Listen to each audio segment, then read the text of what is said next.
Espero que a qualidade do som esteja legal, do áudio, para que possamos começar. Bom, conforme vocês estão vendo, nós temos 3 assuntos na tela: revoltas coloniais, nativistas e separatistas, Era Pombalina e o renascimento da agricultura, parte 1. Eu resolvi fazer 2 arquivos, porque eu acho que as revoltas coloniais, elas na verdade compõem um conteúdo muito grande.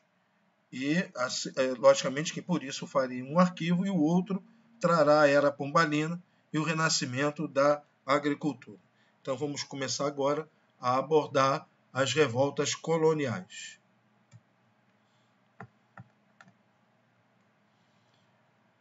Bom, vocês têm aí os títulos. Primeiro vamos começar pelas revoltas nativistas. Eu resolvi citar as 4 mais conhecidas: Revolta de Beckman, Guerra dos Emboabas, Guerra dos Mascates e a Revolta de Vila Rica ou Revolta de Filipe dos Santos. Tá? Existem outras revoltas, mas essas são as mais conhecidas, as mais trabalhadas nos vestibulares. Então vamos à primeira, Revolta de Beckman. Bom, vocês têm aí alguns dados. Ela ocorreu na capitania do Maranhão, no final do século XVII, e ela foi composta por colonos proprietários de terra, né, fazendeiros, liderados pelos irmãos Beckman. Tá? Para que vocês possam entender essa revolta, vocês precisam lembrar um pouquinho sobre a questão da ação dos jesuítas. Jesuítas estes que chegaram ao Brasil, vieram para cá, a partir da metade do século XVI. Né? É só a gente lembrar um pouquinho lá da Reforma Protestante. A criação da Companhia de Jesus foi uma resposta da Igreja Católica à perda de fiéis. Então, a Companhia de Jesus teve como uma de suas atribuições vir para a América para converter os nativos que aqui viviam. Então, os jesuítas tiveram essa função, né? Criando comunidades imensas, chamadas de missões, onde ali os índios eles eram catequizados, né? Convertidos ao cristianismo, recebiam alimentação, recebiam cuidados médicos, né? E recebiam algum tipo de formação, né? Educação, principalmente. Né? E os jesuítas, porém, vão ter uma preocupação de protegê-los, evitar que eles fossem escravizados. Porque a partir do momento que a Igreja Católica, no século XVI, havia anunciado de que os índios eram seres puros, tá? Que podiam ser convertidos e tinham alma, a Igreja reconhecia isso, ela falou que, por causa disso tudo, eles não poderiam ser escravizados. Então, os jesuítas se agarraram a essa causa e passaram a protegê-los. Só que, ao fazerem isso, eles provocaram uma série de digamos assim, provocaram insatisfações, provocaram atritos. Não só por causa disso, também tem uma outra questão que eu não vou falar agora, isso tem a ver com a Era Pombalina, mas eles provocaram uma série de conflitos com colonos e até com com as próprias autoridades portuguesas. Tá? E aí, se voltando para o Maranhão, o que estava acontecendo? Muitos dos colonos, proprietários de terra, precisavam de mão de obra e viam as missões jesuíticas como um obstáculo para a causa deles. Eles queriam, na verdade, escravizar os nativos que ali viviam. Só que os jesuítas não permitiam. E esses jesuítas começaram a perceber que o risco estava aumentando, o risco de uma invasão. Então, eles começaram a manter contatos com a coroa portuguesa e passaram a exigir providências, até que a coroa veio e anunciou de que era proibido escravizar índios. Em contrapartida, para que os colonos não ficassem na mão, ela ofereceu-lhes a ação da Companhia de Comércio do Maranhão, que foi criada justamente para vender produtos para eles. Tá? Então, eles teriam que comprar escravos africanos das mãos dessa companhia. Sem outra solução, eles tiveram de fazer isso. Então, eles começaram a manter contato com os representantes dessa companhia e começaram a fazer encomendas. Olha, eu quero 5 escravos. Olha, eu quero 8. Olha, eu quero 15. Eu quero também ferramentas. Eu quero armas. E eles foram solicitando. Os funcionários dessa companhia diziam, olha, mais ou menos em torno de 10 a 15 dias estaremos de volta com tudo que vocês solicitaram. Só que o tempo era muito maior do que aquilo que eles tinham prometido. Eles demoravam demais para entregar.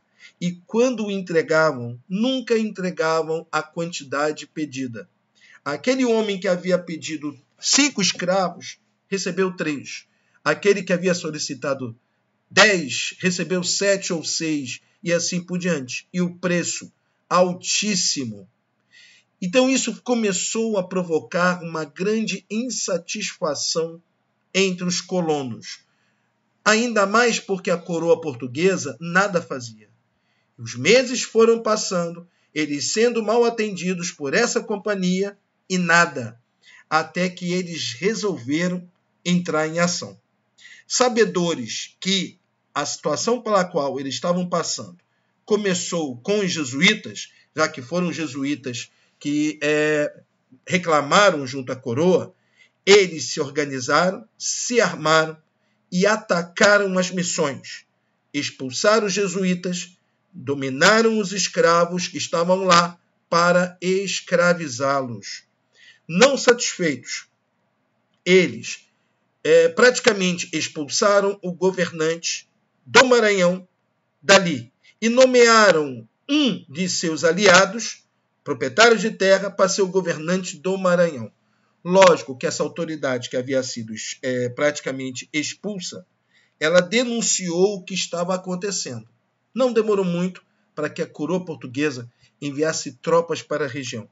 E essas tropas não queriam negociar, elas queriam agir.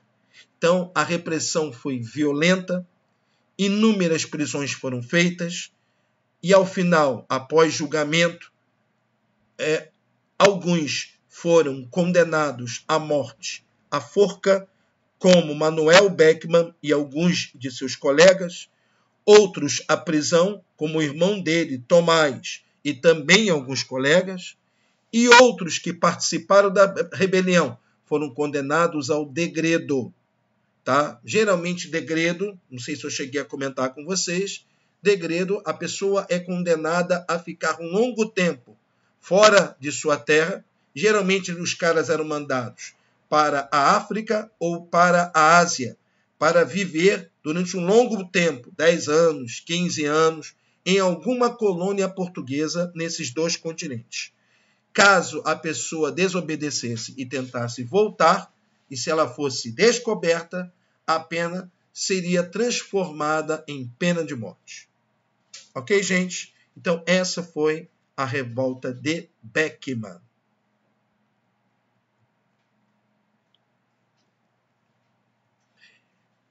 Guerra dos Emboabas.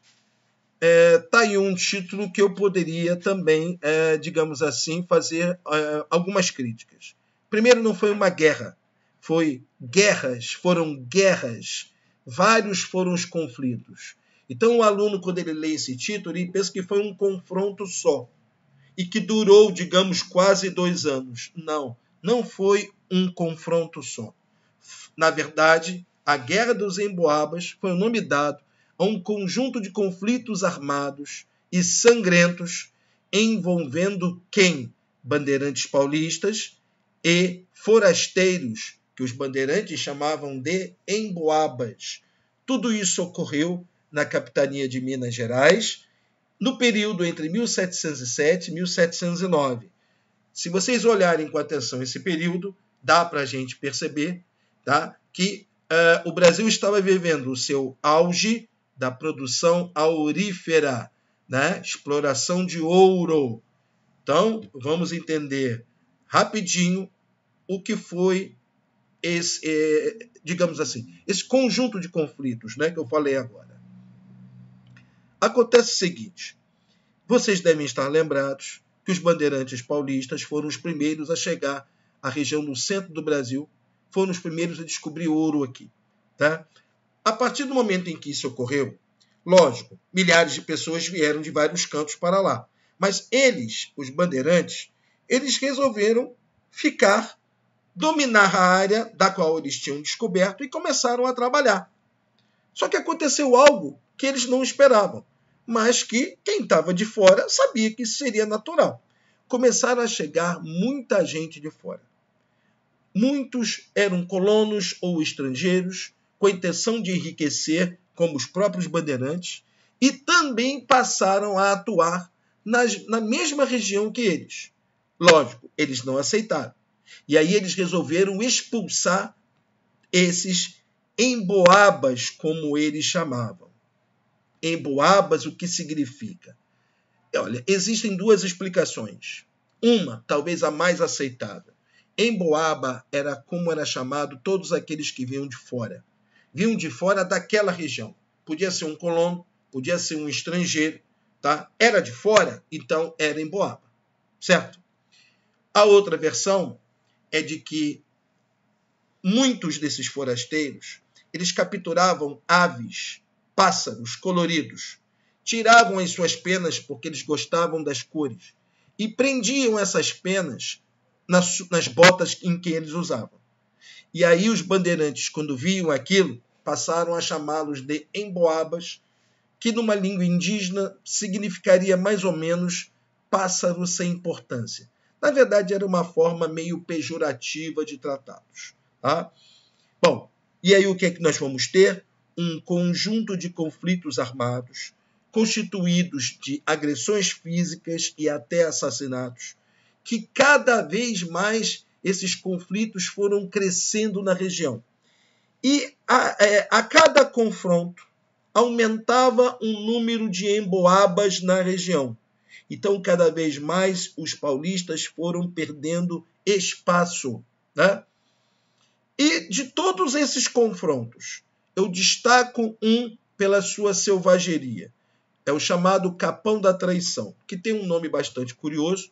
A gente precisa entender, por exemplo, a questão do significado da palavra capão. Capão é um nome que se dá a uma vegetação rasteira que era muito comum encontrar naquela região. Então, o que se sabe é que um grupo de bandeirantes paulistas, mais de 100 homens, estavam fugindo de um grupo de emboabas que era infinitamente superior em termos numéricos. Esses paulistas conseguem se esconder próximo a um capão, achando que não seriam vistos. Só que os emboabas descobriram, cercaram a região, e aí eles não sabiam o que fazer, porque estavam cercados.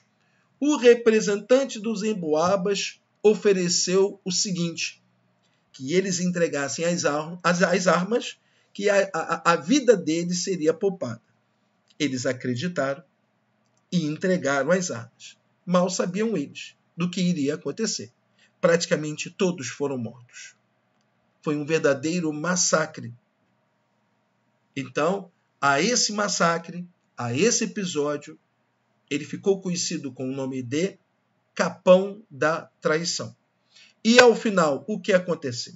Ao final, muitos desses bandeirantes abandonaram o local, os forasteiros dominaram a região e as autoridades portuguesas, aí sim, resolveram agir. Elas aumentaram a vigilância em torno das áreas das Minas Gerais. Assim a gente termina a Guerra dos Emboabas.